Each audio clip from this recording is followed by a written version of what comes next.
Two dudes watch cartoons. Two dudes watch cartoons. Two dudes watch cartoons. Two dudes watch cartoons. Yeah. Welcome back to Two Dudes Watch Cartoons, the podcast where two dudes, that is us, watch cartoons. My name is Evan. And my name is Alex. And today we've got a great one. We are super excited. No, seriously, you relax. You're totally fine. The power of editing is amazing. Today we are covering. Great start. Okay. Today we are covering the Super Mario Brothers with a couple of guys who I'd like to take a moment to introduce. We have two people here. They got a great podcast of their own. We have Adam Stark and Justin Chesney here from the Pitch This podcast. Guys, just take a moment, introduce yourself to Two Dude Nation here. You both are decked out in the Mario stuff, so glad to have you here. But take a second, introduce yourself to the fans. I just want to say before we're about to get started, we're counting down 3, 2, 1, and Justin says, "Wait." So that's Yeah. and that's a good essence of our show. It sent me a notification that said we can't record your video. I got really nervous. I don't know if it's doing this right now or not. I mean, No, it says recording. It's recording. You're good. You're What good. What was I supposed to do? I panicked. Oh man, I'm a ball of anxiety, guys. that's a good capture of what we bring to our show. But if you want a little more exposition than that, my name is Adam Stark. I'm the co-host of Pitch This podcast. Maybe we'll talk more about it as we get into it, but I'll hand it off to my buddy Justin. Yeah, hi everyone. Real rough start over here. My name's Justin Chesney. I'm the other co-host of Pitch This podcast. Alex, Evan, what do we like? Can we curse on this show, or I gotta know if I can? No. Hell I'm not yeah. gonna Just kidding, start yeah. right now. I'm not gonna rattle off every word that I know. No, but, I would like you to list every curse word you know right this second. No, I'm just kidding. Yeah, in you're alphabetical totally fine. order. Or? Yeah. Yeah. No, So you're totally good. you guys had us back on in October, and I want to preface your guys' podcast a little bit Yes. because it's a remarkable podcast, and you guys put an incredible amount of preparation and work into each of your episodes. Pitch This. You guys essentially write a spec script for each episode. Mm-hmm. That It's is phenomenal. Yeah, It's insane. It's incredibly fun. funny. Yeah. We came on I'll be honest, we came on not fully knowing what to expect. You guys sent us this script and we were like, oh, okay, interesting. Neither do we, buddy. But we both, and it's as soon as we logged off, we were like, that was so much fun. And so if it's, listening wise, it's so much fun recording wise as well. So I think you guys really need to check it out. We did an episode of the Adventures of the Grim Adventures of Billy and Mandy, appropriately in October, and it was really fun, and it was a good blast to the past having to imitate all those voices. I was gonna say I don't know how often you guys get to do sort of imitations or stuff like that, but you guys nailed it on.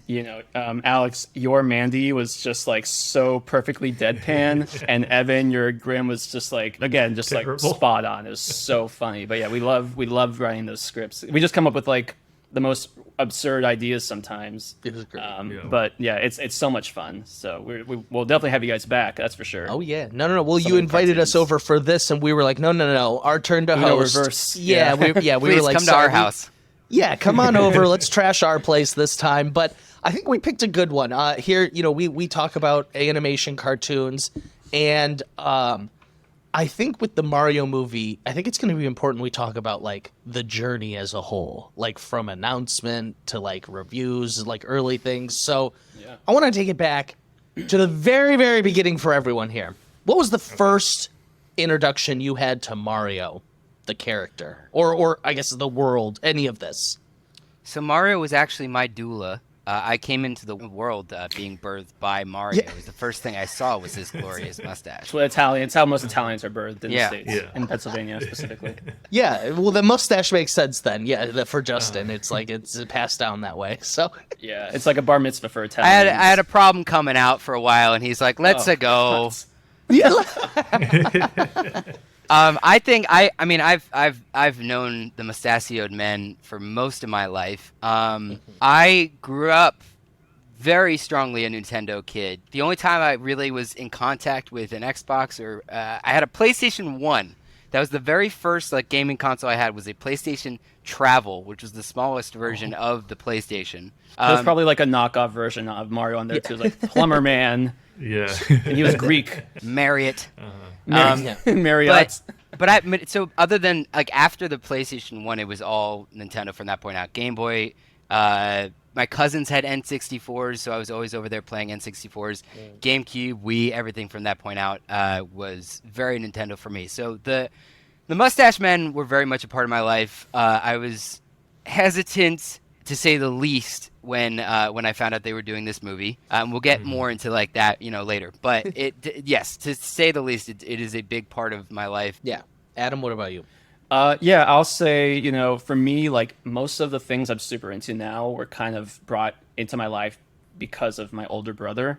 So like my older brother had the Nintendo 64. He had the Sega Genesis too, which was wicked. PlayStation 2, I think, was the first PlayStation product. But yeah, Nintendo 64, I want to say like I probably watched him play like the original Mario games. But honestly, now that I'm thinking about it, it was either Mario Kart 64 or Mario Party. One of those two, I think, were the first things. And I still have a lot of, it's a love-hate relationship with Mario Party for sure. But like Mario Kart's like, for everyone, it's like a go-to game. For a little bit of context, Adam's house is Randy Newman's old house. So yeah, he's had all the Mario really games. into the lore. Yeah, like, if you that have was in to the ask, contract. yes, he has all the Mario games. Yeah, because Randy Newman did the soundtrack to Mario Kart. No, what? No, he didn't. I was like, wait, what? No, but I will say a fun fact about That Randy is Newman. true, though. I'm not lying. No. I do live in his former household. His pool is the shape of a music note. He has a custom toilet that has like the bottom of the toilet looks like a music note. I don't know if that was if that was on purpose or not. Well, I imagine it would have to be. Wait, Randy Newman like Raccacoonie? If that's your best point of I was reference gonna for say Randy No, Toy, it's just our most Toy recent. Story singer, but That is quite the fun fact. Yeah. Wow, Mr. Randy Newman himself. And I bet you he's a big Mario fan too. So Probably. No, I'm just kidding. Evan, what about you? Evan, Mario, the games, what about you? The first one I remember seeing someone play was probably Super Mario 64. The first one I probably played was maybe Mario Party 2 at like a sleepover or something. Evan had a weird childhood. I mean, yes, but also Just based off of that fact. Yes, Oh, but Evan. ouch. Oh. Sorry. Yeah, it was very matter of fact. I just stated that. Sorry. But as far as coming into my own familiarity with the character, I think I maybe had a Mario game on like a Game Boy Advance, and then GameCube was really like the system for me. That was probably the last system I bought or owned really and played actively. So Mario Kart Double Dash is my jam. Yeah. And I can take almost anyone on in that game. Double Dash, I just skipped. Like Whoa. certain Pokemon games, I just skipped. I don't know why. I don't know why I do this to myself. happens. Like Galaxy, I skipped. But Randy- Sunshine's my Randy favorite Newman wouldn't Mario let you game. play those ones. Randy Newman said. Yeah, Randy was holding out on us. Yeah. Double That's Dash funny. is amazing, and I've always said to this day, with all of these new Mario Kart like additions coming out for the Switch one, that the best thing that they could do is to bring that version of whatever back. I will gladly trade Paris and New York and all those Yeah. other tour maps for that, or honestly for anything else. I feel like with how they've been doing Mario Kart 8, they could do a DLC, and it would 100%. totally revamp the game, and it was such a nice cooperative way to play the game. You could play with multiple people, and it let you mix in two characters instead of just one. It was a great game, really severely overlooked, and a shame they never went back to it. You guys were mentioning, so like, everyone had like these older brothers or someone who they watched play and introduced it to them. I was an only child for my childhood, and so it was not until I moved, my parents randomly, like as a gift, because I was moving schools, got me a Nintendo.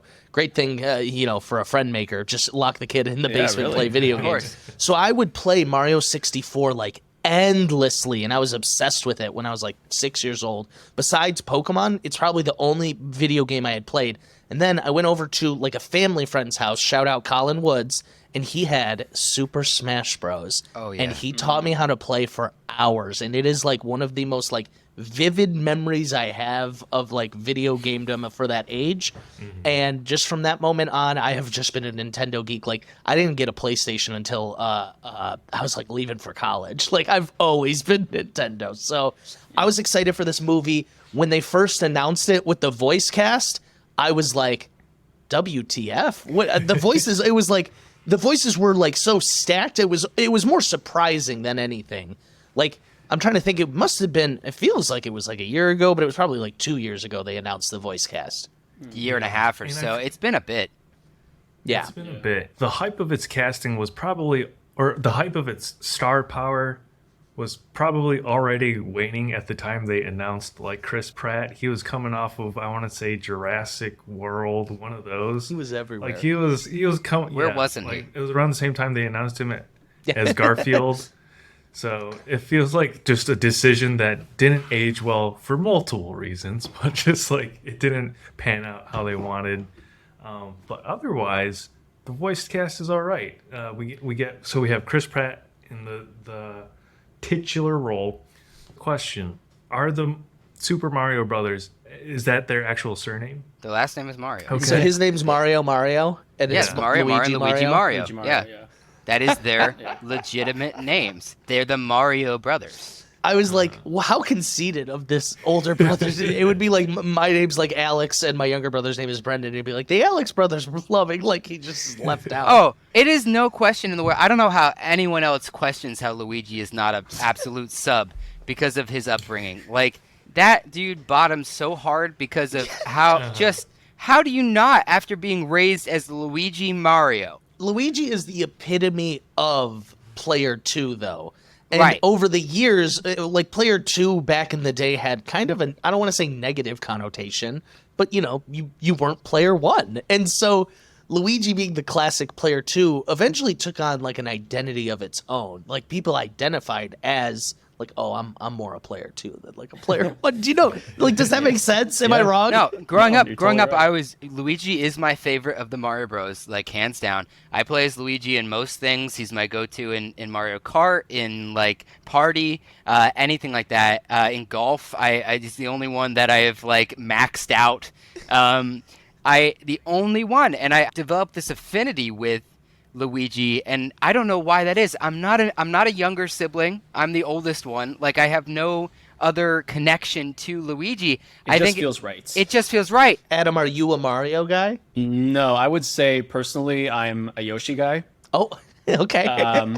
But yeah, and honestly, it's because I just had that option forever. But I would say I would agree with just on that identity type of thing. Like back then, especially when there wasn't kind of like that kind of feeling like, oh, it's it's kind of cool to be like the secondary or like the sidekicker or just the Player 2. Mm-hmm. It was kind of like frowned upon you picking Luigi, or if you weren't fast enough to press A on the roster to like in Mario Kart to click Mario, like you knew you lost the race already, buddy. Yeah. It's kind of like that type of feeling. But now it's not that at all. I feel in the same way of picking just like any other random like Koopa Kid when you're playing one of those games too. Mm-hmm.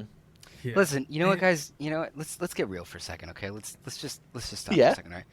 Can I get a little sexy? Can we be a little like after dark? Just so you guys know, these are the bits that I edit out of our show. Yeah. Just No, let's hear it. What For do you edit. got? What is it? So I gotta tell you, all right? I can attribute how popular I am with the ladies to Mario Party and how fast I have to press A in most of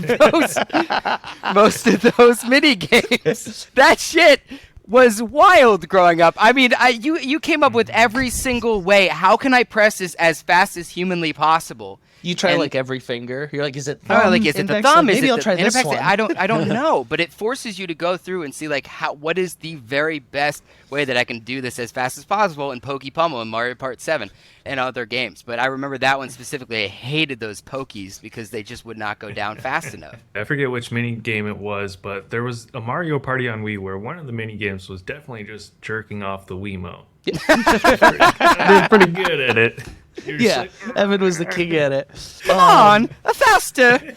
In my fraternity, we got like very into like these old Mario Party games, and I'm not gonna lie. I think you're telling like I think you were making a joke, but I think that we won. I think you were like really good at it, if I'm not mistaken.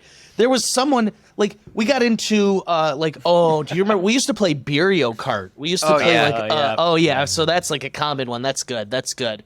So I loved the inclusion of Mario Kart to this, but I think just like Mario as like an idea, his world, his characters, they've been with me through so many formative parts of my life, like childhood, and then I didn't lose Mario. Like there was never a phase where like it was uncool to like a Mario game, where, you know, I went through a phase of like not telling a soul I was playing Pokemon still. You know what I mean? That was like uncool to kids. I was never afraid to be like, oh yeah, I'm playing some Mario Tennis later today. And I think the big thing about that too is that Mario as the franchise, it's just like, you're not talking, when you say Pokemon, you think, oh, I'm going to catch them all and like fight other Pokemon. Mario is, like you just said, I can go play golf. Like it's just it's a party game at its core. And like, It's I think a a lot of lifestyle. people, it is a lifestyle, but a lot of people don't like, if they're going to go see the movie, even if they're not super into the franchise or the game, I feel like they're going to feel a nostalgia factor because of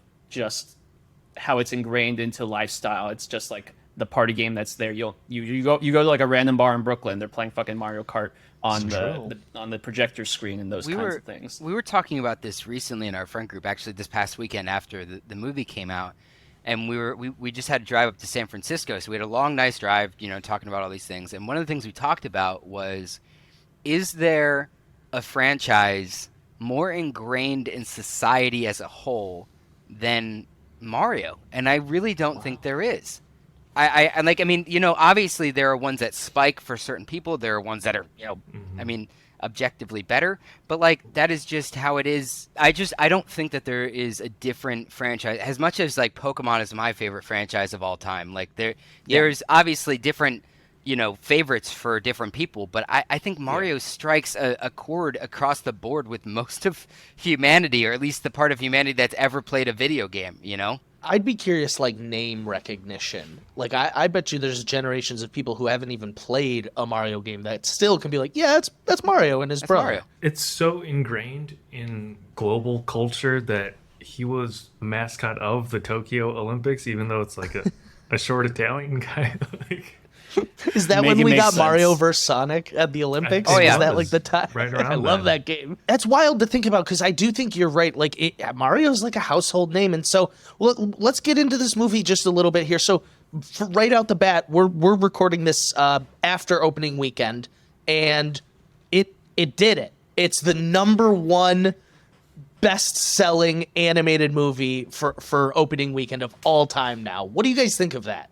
I'm not surprised. Ooh. You know, I agree with Adam. I'm not surprised. Go on. I'm not. I mean, I think it goes back to the same thing, right? Where like it is just so popular. It reaches so many different generations. You're going to have our generation. You're going to have the generations below, like to probably 3 years old, the people that are interested in Mario, you know, and could sit through a movie, up to, you know, beyond us and everything like that. I think that it really hits like everyone. Do I think it's the best one? Absolutely not. But we'll get to that later. But like, but I am not surprised whatsoever that it was the like most successful one so far as an opening weekend. I think even despite the critic ratings that people were fearing early last week, it still stood through it. Didn't matter. Honestly. I'm not gonna lie.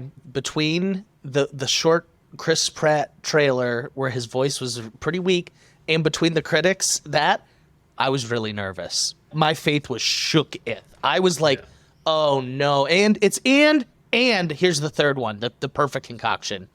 The people making it is the same company that makes Minions. And so I did not have a ton of faith. Like, I was like, oh no. I was really worried, but I was pleasantly surprised. It is not without faults, as we joked about just a minute ago.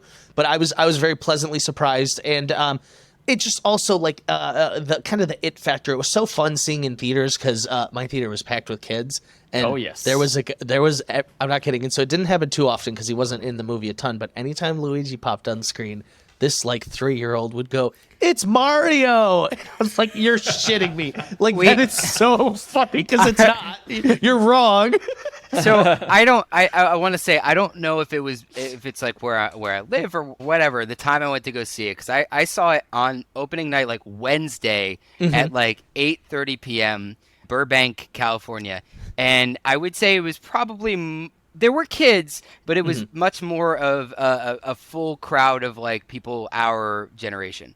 That's fun. I think it just set the whole tone. I mean, the Illumination thing came up, the Nintendo thing came up, right? Oh. And as soon as it went black, completely silent in the theater, some random like valley guy in the background was just like, "Mushroom Kingdom, here we come," and everyone just fucking lost it. Like it didn't matter. Like old person. That was actually Chris like, Pratt. Yeah, it was actually Chris.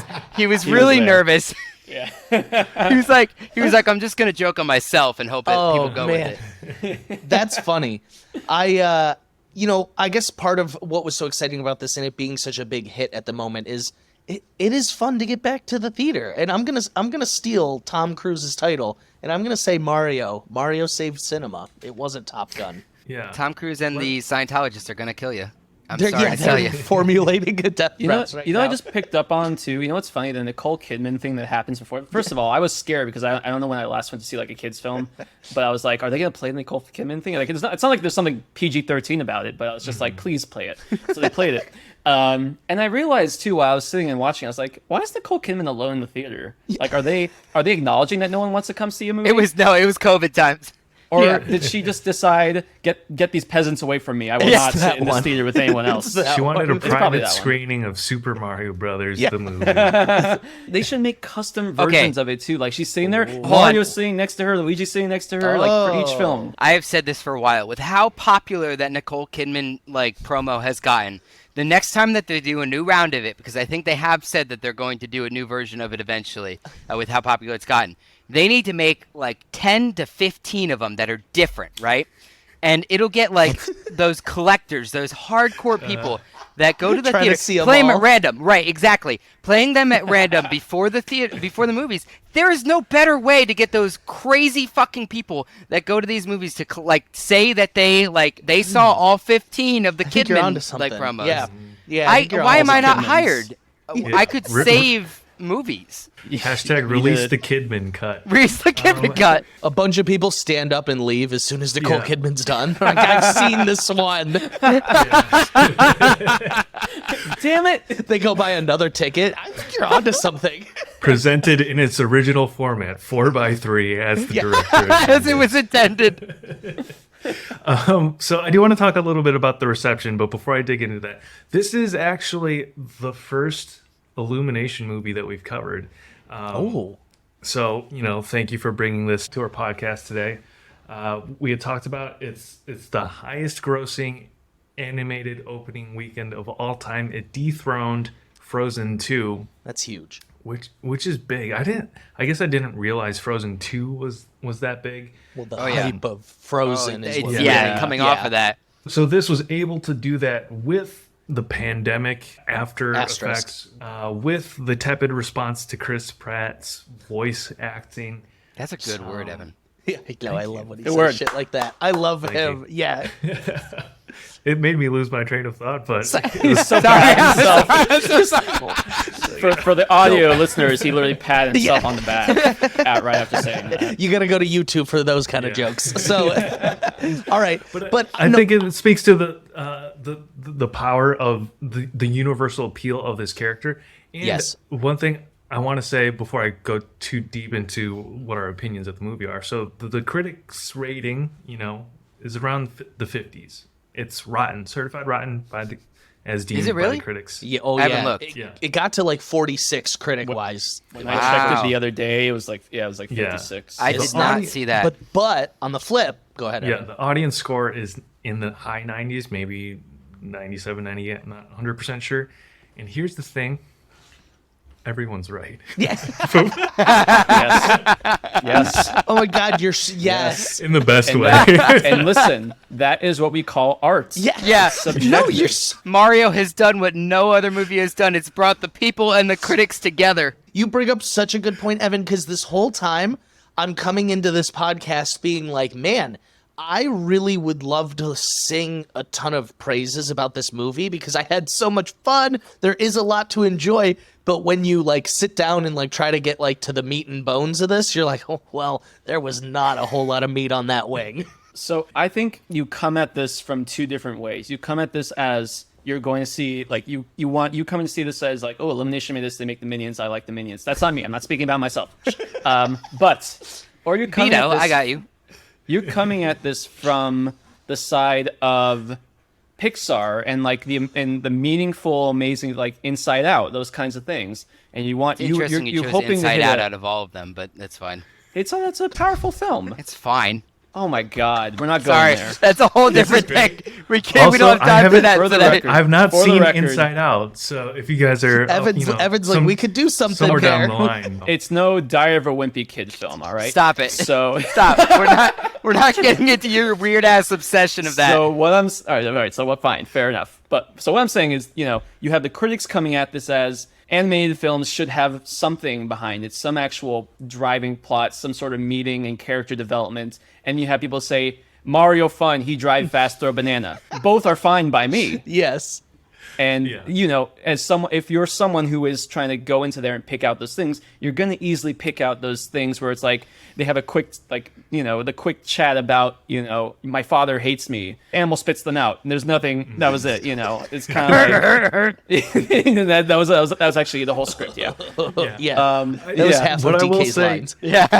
Given the source material, the writers did okay. Yeah, They what are you dressed gonna it up do? with There's as no much- plot. There's one never a plot plot. in all of Mario. That's it. Yeah, I did think that was funny because I was watching like a YouTube review and they were like, yeah, but guess what, guys? People go to those Mario games time and time again and they have no story ever. And I was like, Ever. Yeah, that's very true. It's all world building and it's not like this expanded really on the world at all. But this is a whole can of worms you're opening now, because now you're saying, oh, we can make a film about a party game. So now there's gonna be a fucking Jenga movie. There's gonna be an air hockey table movie. Like, this is dangerous stuff we're moving into. I am So- worried about the territory because we have a Tetris movie. We have this. Like, what's Hydra coming? on What's coming Tetris. down the line? Yeah. We're screwed. So I have exactly one thing that I think personally, that like after seeing the movie, that I think could have really, really, really improved the movie on both sides. Maybe not on the fan service side in like a way that, but I think it could have improved at least the critic side of things.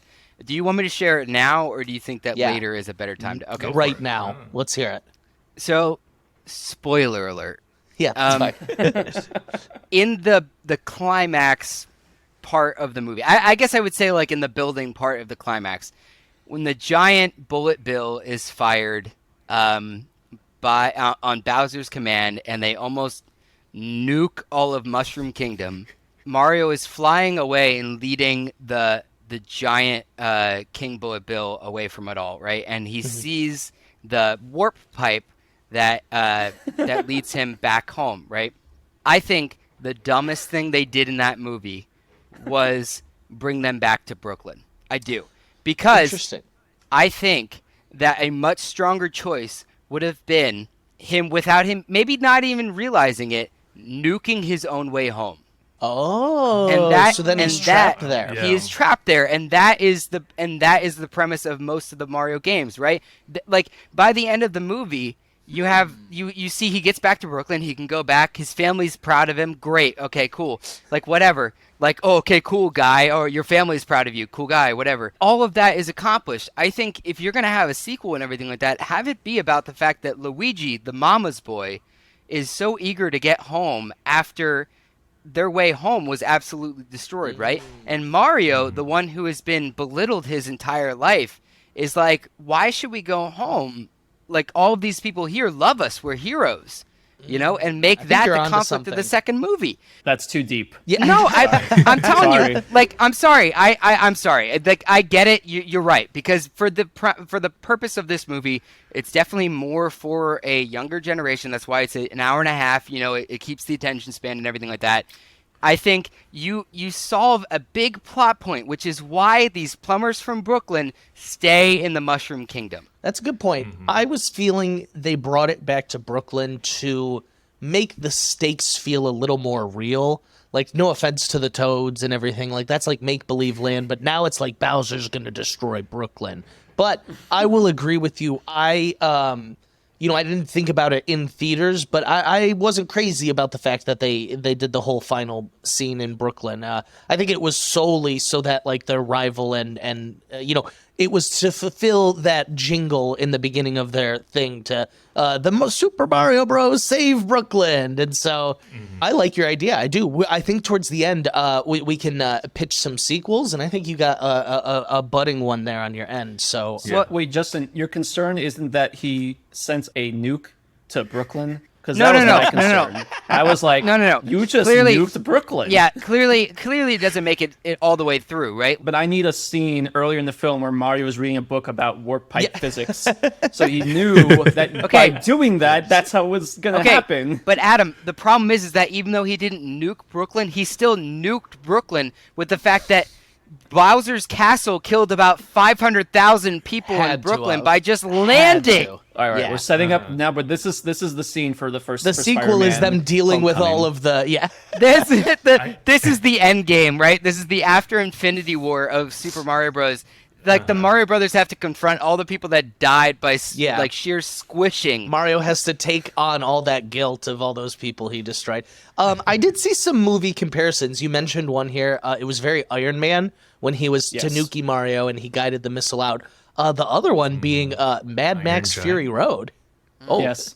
There I you mean, go. this was Yeah. super Mad Max for a lot of the. Evan, where did you see Iron Giant in this? Well, I mean, it's the same. It's the Iron Man thing. It's the nuke at the end. Oh, yeah, I got you. Yeah, Yeah. same there. Justin, I hear your pitch, and I counter you with this. What if the movie's actually set in 2001? He leads the bullet bill through the warp pipe. I'm so It's- nervous, Evan. You don't even have to finish this sentence with just the year that you have difficulties. brought up. What are you saying? You went bold there, Especially sir. Okay. dark twist. Yeah. really, really grounded Well, in some realism. Have we ever? The only thing I have to counter you with, Evan, is that we already know that Kermit caused 9/11. That's It's true. I do think with like how joyous and nonsensical this one really was, it would be like so funny to go like so opposite and like gritty in the second one. But because that's beside the point. So we've been dancing around it. We've been touting it. This movie, while like super fun, jam packed with Easter eggs, references, like not to the point where it felt annoying or whatever. It was just fun and carefree. This movie did not have a whole lot of plot. Nope. There was very little that happened. And so I can survive without some plot. But as Evan knows, this is a big gripe of mine. There was no themes. There was no lessons. There was, like, no one grew. There's one, maybe. What? What was it? It was Brothers shtick. the approval of the father figure, where he bonds That was with 2 lines Donkey at Kong. most. Okay. Adam said and it was that's the all you brothers. need. They You can- checked it you off can- the checklist. You can ask my partner Jackie. The funniest line in the movie to me came in about 5 minutes in, with the character who I found out was voiced by John DiMaggio later, which is the uncle in their like family, and he's just like, basically, Mario, you're a piece of shit, and then everyone goes quiet, and he goes, "What'd I say?" And that is the funniest Italian thing I've ever seen in accurate. my life.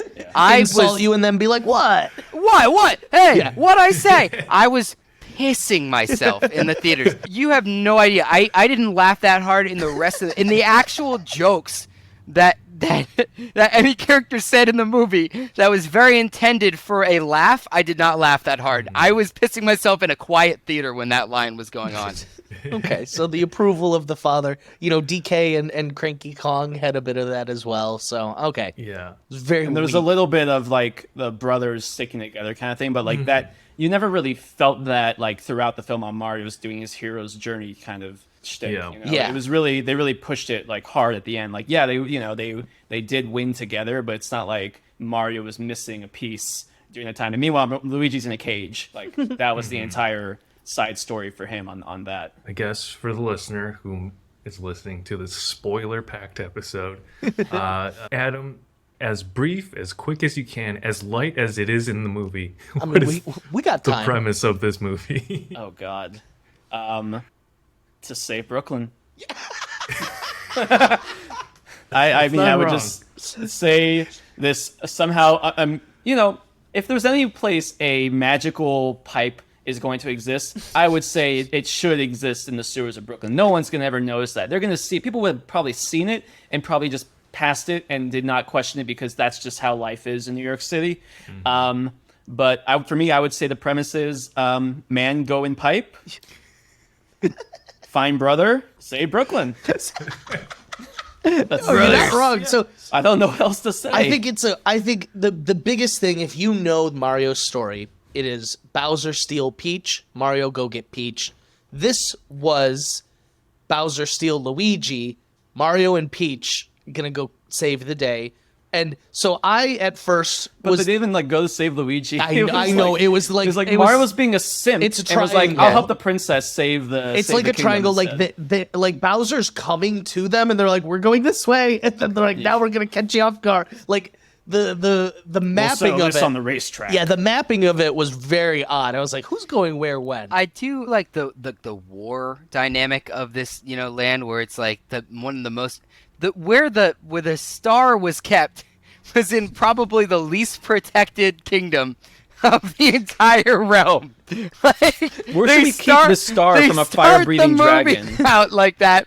Like, you don't even have to be a fire-breathing dragon and an army to take that from them. You can Snowballs. walk up to the Penguin Kingdom and take that goddamn star on a Tuesday after Applebee's. There is no problem taking that star. No, you bring up a good Yeah. point. I did think it was going to be him like going around collecting multiple stars. Yeah. No, And that was the would have only been one. a good way to elongate the film and the plot, rather than he got the star very beginning.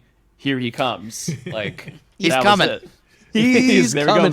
goes. So I did like, because at first I was like, oh, I'm so glad they're not going the Bowser kidnapping forced marriage route.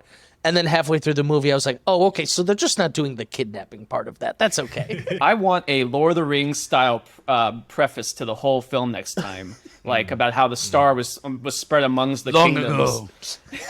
Narrated by Peach, obviously. Yeah. No, there's none of that. Okay, I want so there to be a Cooper ancestor that, birthed all the Koopas. they have plenty of time to get there, is what I'll say. So, Well, I will say that they were trying to make it didn't feel super forced with some things, like the whole duking it out on Mario Karts. Like that probably makes no sense when you think back at it, but it was fun to watch, Yeah, and it was that's great. really all that matters at that point.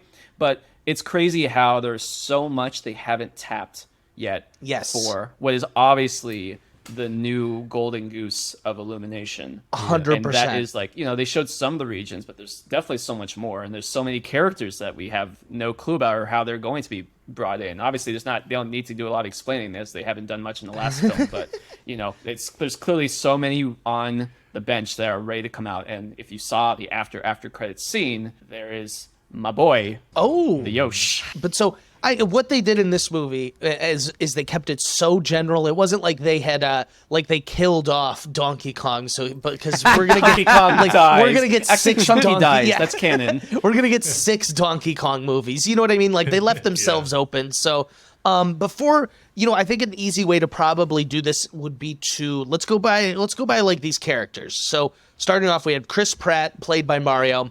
Let's get into the burning question of it all. The Mario voice. Now, the trailer was really a big letdown for people.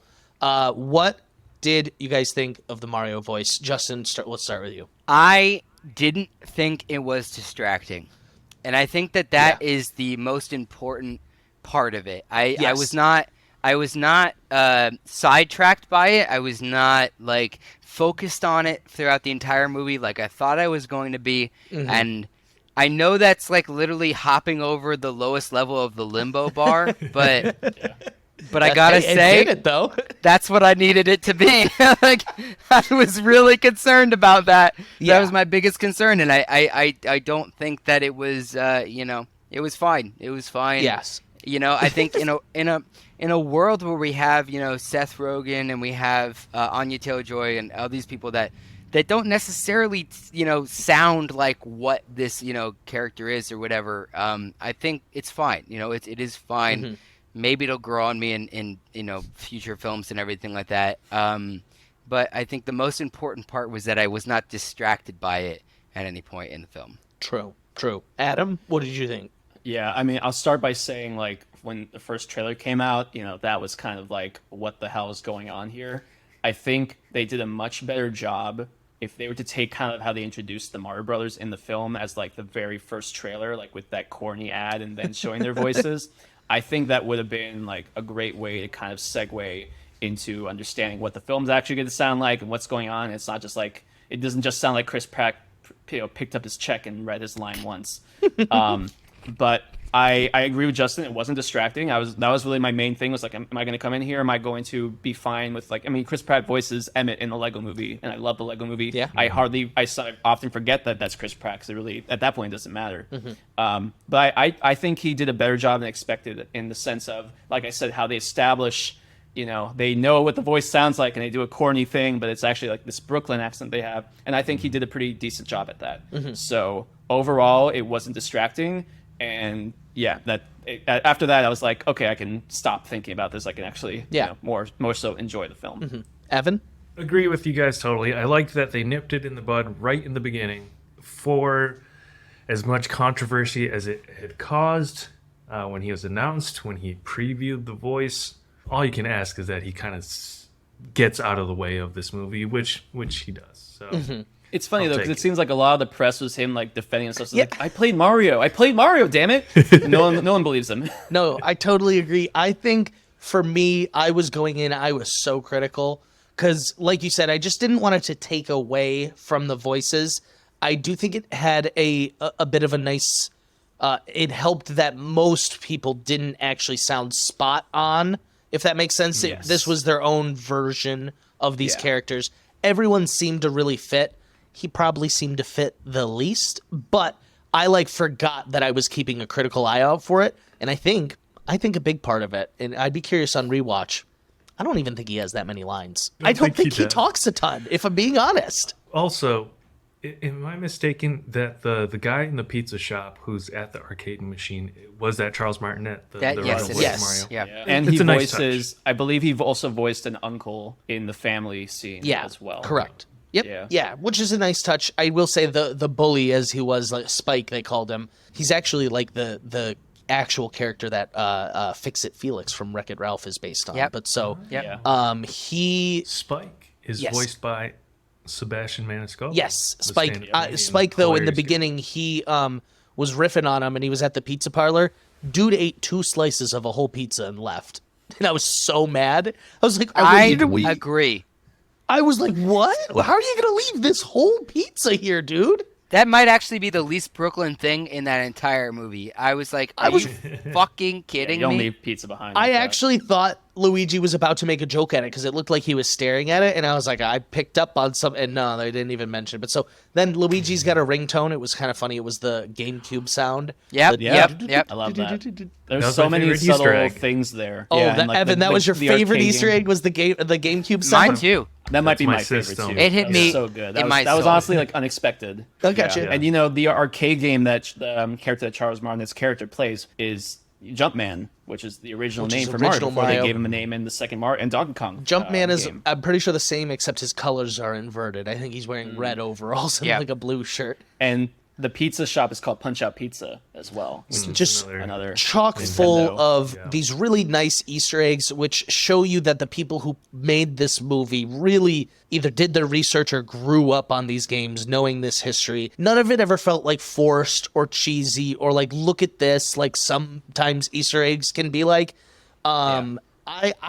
I loved like every single reference they did. I don't know if that's like a hot take or not, but like none of them ever felt forced. I was like, oh, hey, look at that. Oh, I see that. Oh, I love that. I do like how they played off. They kind of got out of the way when the toads who were guarding the castle were like trying to bullshit Mario, be like, oh, actually, she's in another castle. It's I was like, classic. this is good. That's the Oh, perfect yeah. spot to put that. And we don't need to like. Obviously, it's not going to become a thing later on in the film. No one's going to think like. No one's going to now guess that is actually the premise for like the sequel or something Yeah. like that. Thank God.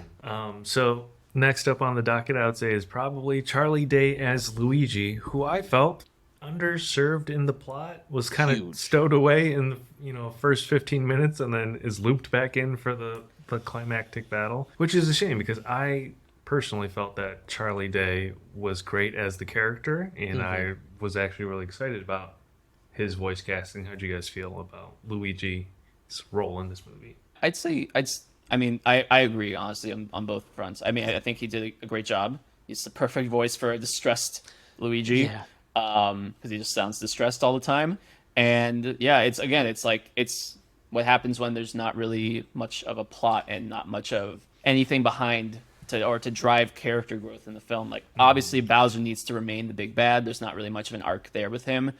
And the scenes of him like practicing with comic and all that stuff were like hilarious to me. But I think they could have thrown in more between him and Luigi, since Luigi was on his ship the whole time. And again, maybe there is that stuff, and maybe they just cut it down because they just know the main demographic doesn't have the attention span for all this stuff, or they just think that's also Mario. Who knows anymore? Appreciate the time that the movie I was. do. I I don't think agree. it needed to be much longer. No, I think that was, especially when there's no plot. Yeah. Yes, I totally agree. So the Luigi thing was a bummer to me because I was very excited for Charlie Day. But after thinking about it all, is that not the most Luigi thing that could happen to him? Is just get shut out of the movie, until he gets his own film, until he gets a standalone Luigi's Luigi's Mansion. Mansion. I think it's coming. Yeah. They hinted And at they had the flashlight. He was in a mansion. I think it's coming. I think, honestly, and I hate to toot my own horn here, but I think that all of this could have been solved with not going to Brooklyn at the end of this movie. I think that, like... This guy hates Brooklyn. I fucking... As someone who lived in Upper Manhattan for, like, 4 years... Yeah, he's snobby. I hate Brooklyn. No, I just think that, like, by the end of it, right, like, Luigi comes into his own with, he defends Mario, he blocks him from this, like, huge attack that probably would have killed both Captain of them. America. He Captain America'd him, and I don't think there's any, like, coming into any of that, right? I think that, like, I think all of this could have been fixed with saving Brooklyn, like, saving the stakes of, like, saving your family for the second film. A lot of it otherwise was fine for Luigi, right? Like, have him be this absolute, like, secondary character have him kind of take the place of Peach. I think it's a good place to go. I think it brings the games and the premise into a modern era rather than him just being, like this one woman being like, abducted over and over and over again. I think it's a good touch, but I think that, like, you could have saved that, him coming into his own character, him being kind of badass in the end with Mario in a second movie. I think if you're going to go with an entire movie that is about him being captured and everything like that, at what point does he come into this fruition that is, like, brave and and everything like that, We needed Justin, maybe the real Brooklyn was the friends we made along the way. Yeah. That's good. We needed Zack Snyder to, like, plan out a trilogy for these movies. Like, this one felt like a very self-sustained movie. Luigi we needed, impregnates Peach. There it is. Evan, thank you. See? That's where we needed someone with some foresight, some planning here for the betrayals, the mysteries. I'm telling you, so maybe this is, we'll keep going character by character. I'll save this question. So, Luigi, I think we all agree, just super underserved. Charlie Day killed the role. It was a shame. Because then once he was in the jail cell, it was like that nihilistic little, Mario Galaxy star that took over the funny bits. Luna. Man, my theater was ripping and roaring every time. I was like, oh, we got some depressed parents here. Oh, Like, yeah. Listen to that. I was like, holy shit, listen to that laughter when this thing's like, the only release is Sweet Death. Like, Yeah, they really went in on that. they went hard on it. I was that was not Illumination humor. I don't know who snuck that in there. That was, especially at the very end of the film. Yeah, that was like a little, like, I was like, you're still going. That was okay. the one I was like, okay, we've beat this horse now. Yeah, seriously. Let's do Peach before we get to Bowser. Anya Taylor-Joy, I think she was great at the role. I felt like, no character here has a great arc, really. But she was really just like there to move the plot along. It's like, oh, she's introduced. Oh, this is Peach. Yeah. Oh, she's literally pulling him by the hand into a training montage, and then literally giving him the call to adventure. So, some of that was just, I mean, that was amusing to me. But it's why this movie is 90 minutes. Yeah, I loved the training montage though, and so I would say, I actually, and we haven't gotten to the character. I actually think Anya did great as Peach. I actually think she was the second best as her character, like of everyone. I really liked what she did with the character. It's obviously not the exact same Princess Peach voice, but I thought it was great. I really liked the character of Peach. I loved her little war room that she had when everything would pop up. And then all the toads have these toad-like voices. And then there's one who's like, we need to make moves now before the enemy intrudes. I was dying at those scenes. So things like that, it's just like small, really classic, like, animation humor. So Peach was one of the strong points of it. And so just so no one else has to say it, when, she got in her little outfit and got on her motorcycle, I like double checked the rating of this movie. I was like, is this PG-13? What's going on here? Well, But that is Mario Kart. That is Mario Kart Wii specific, okay? That is her outfit when she gets on the bike in Mario Kart Wii. I'm going to need to play that game again then, just to double you're going to have to go ahead and play that game. Your night's off. Right now. Once we got to Wii, once you got to the Switch, it's like the motorcycles. I cannot figure out the handling on those. I don't know them either. It's too much for me. He's like, give me the Mario Kart. Why aren't there 4 wheels on this thing? I agree. I mean, listen, there are different carts that I like, but I've never figured out the bikes. You don't need to do the bikes, though. You don't need to in them. You don't actually need to. You look at some people online, and they're like, vroom, and they just go off with the bikes. I'm like, how are you doing that? You don't need them. You can find a good cart. It's about knowing the specs of them, unfortunately. I think once we all hit 45, we're all going to go back to Mario Kart and want to get a motorcycle and use that in the game. Digital midlife crisis. Around that time, we were like, oh, I really came around to the bikes in this game. I think that Peach was very good. And ask my friend circle, like around me here in LA, I was very hesitant about Peach for a while. And I think that I'm willing to admit, I think that Peach was a very good choice for what they were trying to do with her in this movie. I think that, she was also maybe the most, the character that got the most added lore to her. Yeah. I think part of that is a very intentional, easy setup for the not multiverse, because they said galaxies, but multi-galaxies that is. But I'm serious. Like, someone jokingly put like a Marvel phase 1 type of Kevin Feige presentation. I totally see it. Donkey Kong, Metroid, all this shit. Yeah, that's gonna happen, and then it's gonna be the Avengers. The Avengers is gonna be their Smash Bros. Yeah. So that's it was said for a reason, and that was the vessel of it. So the story mode of Super Smash Bros. Brawl on the Wii, they should just take that beat for beat, and I think they can. I think they would have a stellar movie, and I'd watch it 90 times.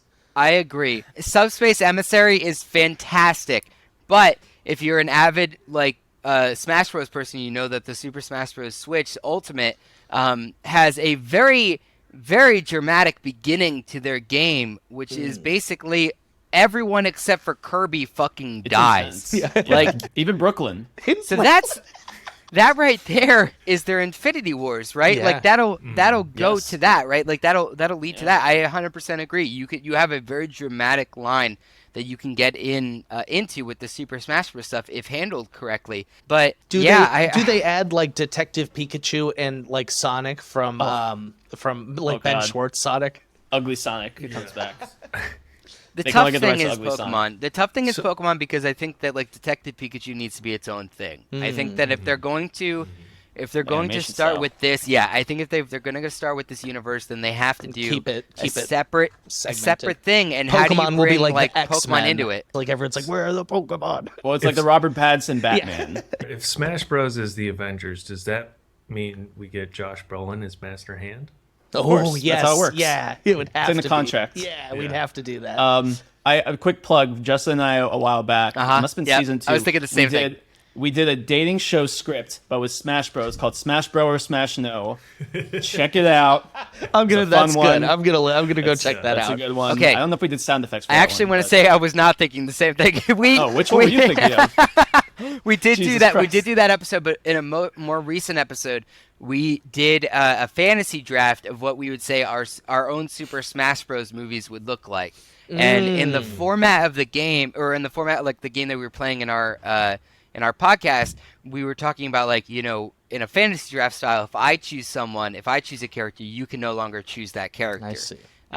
So we had certain slots to fill. We had like, you know, your protagonist, we had like your supporting characters, then we had your villain, and we had your post-credit scene. Oh. And I think, I mean, right off the bat, you listen to that episode, like Adam took my protagonist like my antagonist in the very first Yeah. He knew what he was round. doing. And I was pissed because I was gonna obvious. make Master Hand the post-credit scene, And he took I it was right gonna away. have like Ganondorf I be took like Ganondorf, the first antagonist, like, and being like a overpowered villain that like Zelda has to go to different like realms to like gather heroes to like take down, kind of thing You had like this that. really- you know? Yeah, you were ready to go, and he you screwed have it all up. No idea how Justin much was thought I pissed. put into this before it was Justin- screwed up. And I put like 2%. I give a solid 2%. The Hofstra way.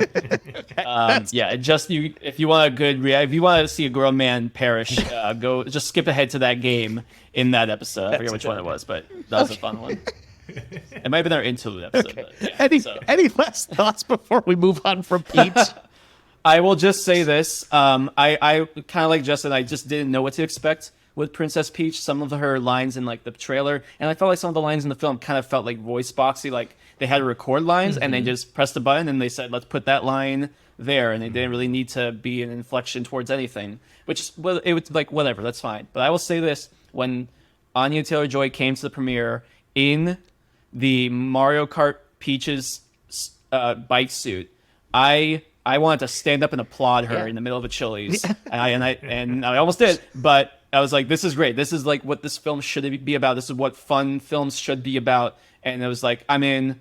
You obviously care enough about the film to like do something great. You got a designer to make this for you. Like that's insane. Yeah. But overall, the performance was good. This podcast is supported by Lumina. Lumina is an AI-powered webcam that makes you look good on every video call. 4K resolution, adaptive color correction, autofocus and bokeh so you get that nice blur in the background, and of course my favorite feature, the AI cameraman that follows you around the frame to keep you centered at all times.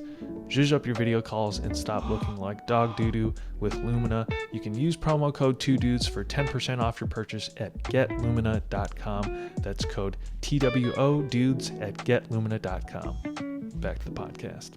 Two dudes watch cartoons. Yeah. Before we get into Bowser, can I say who my least favorite voice was? Please. Surprisingly, and I love this actor like outside of this as a comedy actor. It was Fred Armisen as Cranky Kong. Oh, that was Fred Armisen. I knew it sounded Yeah, it was so familiar. funny. I loved it. I love Fred Armisen. I love Cranky Kong. I gotta be honest, it was one of those things where I felt like the voice did not match the thing that was being presented That's on the fair. screen, and it took me out. It almost took me out every single time Cranky Kong was on screen. He's not old enough. Maybe that's what it is. Like there was not enough of that old voice to it. I thought it was Tom Kenny.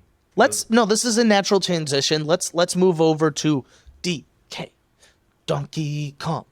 That's the only part they had, and they didn't even do the rest of the rap. And there's Chunky. He's dead. Yeah. They did. They had so many Kongs. I just That's great. wasn't expecting all of the Kongs. And while it was very Mario Kart-esque, did anyone get kind of a Diddy Kong Racing feel from it? Anyone ever play that game? Oh, I'm alone. 100%. Oh my okay, god, good. you kidding me? It felt like Oh a my Diddy Kong God. Racing vibe at first. I was like, I know this is supposed to be Mario Kart, but I'm liking what I'm seeing here. I think man. that the Mario characters had Mario Kart vibes, right? Like you had Peach, Mario, and Toad that had like the Mario Kart vibes. I think everyone else was Diddy It Kong was a Racing. Diddy Kong I think Racing that it was vibe. I supposed to loved be it. that I kind of used to thing. play that game all the time after, man. like when I was older, I guess, if that makes sense. Like I stumbled upon it again and was like, this game's sick. Well, it had Banjo-Kazooie in it before even before he had a standalone game, right? Oh, I didn't know it was before. That's got to be in. That's got to be in the Banjo-Kazooie universe. movie. Oh, Let's not. Don't. I Alex- can't get my hopes. Oh, Alex, I'm I telling you need- right now,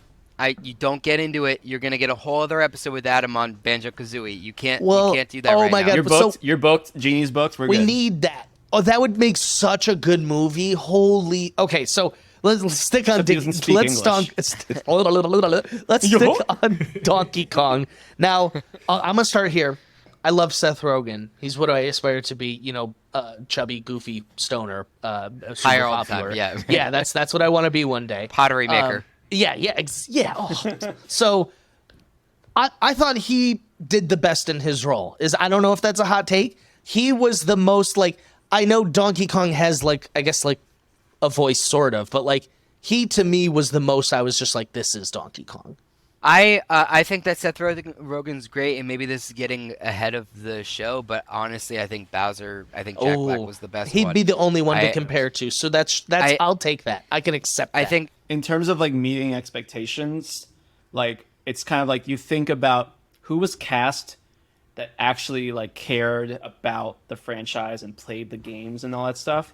If there's two people who are going to be those, it's Seth Rogen and Jack. You're right. Great point. Very well said. But I just, man, when he popped out and he was like, "Hi, Dad," I was just like, "This is so great." And that was, I guess, I almost am thinking there's more of the theme of a father approval through Donkey Kong than Mario. But so much more. They went ahead and made Cranky Kong his father, but even though Cranky Kong is his grandpa. But I did notice that. I noted that, Yeah. but I didn't care because every time he was like, "Hi, Dad," or he's like, "Are you was watching, great. Dad?" I loved that Yeah. shit. Seth Rogen to me was the most. I don't want to say distracting because it wasn't, but It is him though. It's obviously Seth Rogen, and it was the most his voice and my idea of the character didn't align, but I really enjoyed his performance. I think it was this is I enjoy this take on it. I like him as DK more than I like Chris Pratt as Mario. Do you have someone you'd rather cast for that role, Evan? Not off the top of my head, but let me sit on that one. Yeah, I can imagine a lot of people are going to hate that he did the Seth Rogen laugh. I thought it fit so well.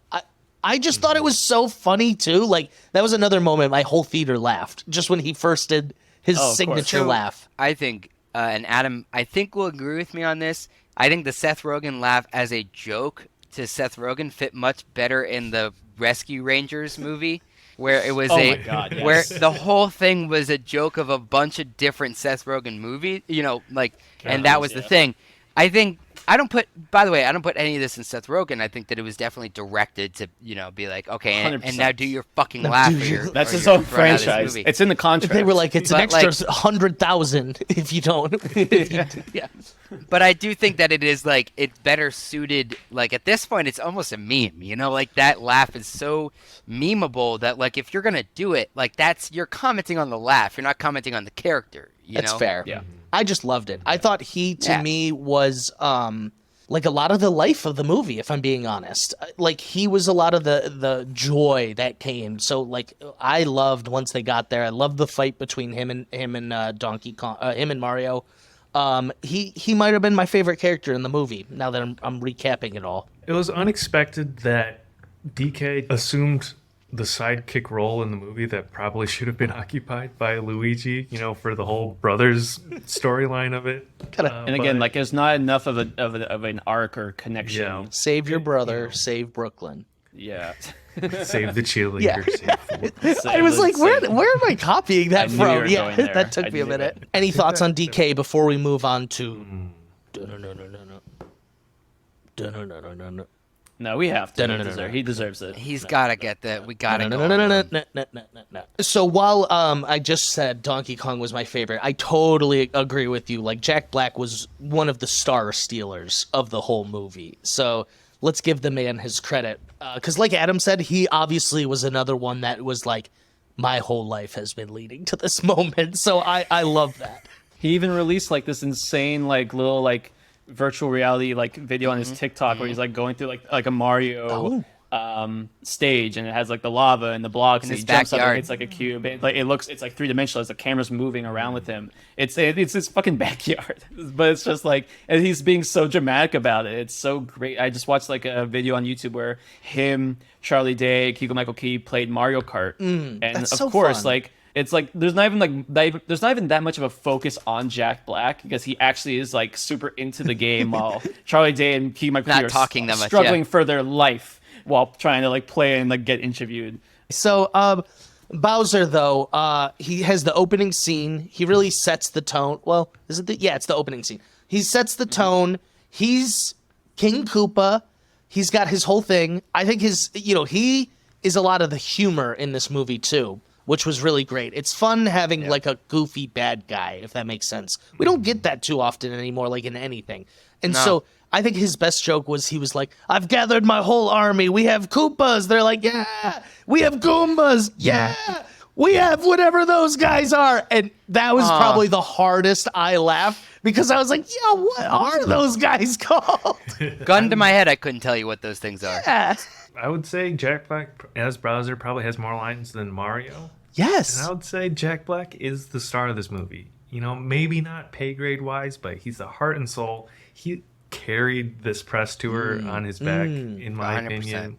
All of the memeable moments. There's the Kelly Clarkson show. He's got the Oh song, my god, that's my favorite.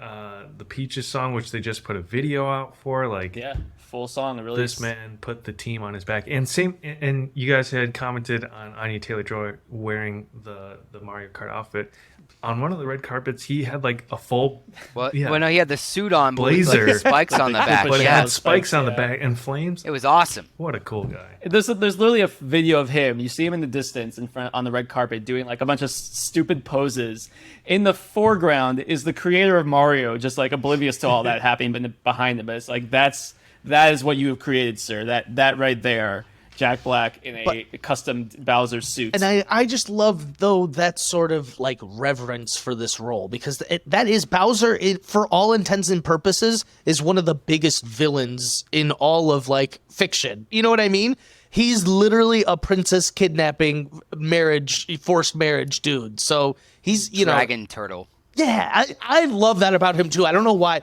That is just like one of the best things about him is like he's a turtle, but he's also like a dragon. He ain't full turtle. I don't know. I just love Bowser. I remember there was like a distinct moment in my life. You know, you're playing like Mario Party, and he's the bad guy in Mario Party. He's the bad guy in Mario 64. And I don't remember what the turning point was, but that's when I became cool in life where I was like, Bowser's actually cool.